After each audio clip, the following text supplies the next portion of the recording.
RTE immédiatement propose une solution. On a 3 liens entre ce poste d'Harcourt qui est donc en feu. Ce poste d'Harcourt qui est en feu, il y a la partie poste lui-même qui est en effet inutilisable puisqu'il brûle. Les pompiers éteignent l'incendie vers 2 heures.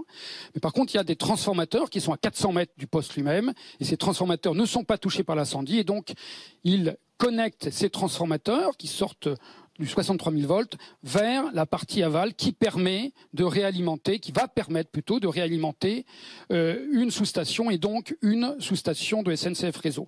Ces travaux sont menés de tambour battant, je dirais, par les équipes de RTE et ils sont à l'heure où je vous parle en train de tester. Actuellement, ils sont en train de tester ce shunt, c'est-à-dire cette connexion entre les transformateurs du poste d'Harcourt et la partie aval qui évite donc le poste incendié.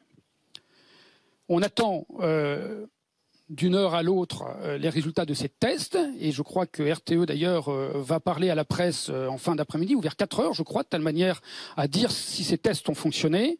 Et en fonction en effet du résultat de ces tests, eh ben, ils remettront le courant ce soir ou demain matin si ça marche, et si ça marche pas, évidemment, ils auront besoin d'un peu plus de temps pour pouvoir terminer. En fonction de ça, évidemment, le plan de transport adapté, le nouveau plan de transport sera annoncé. Si le courant est remis en place, demain nous partirons de Montparnasse. S'il n'est pas remis en place, nous continuerons avec le plan qu'on a actuellement.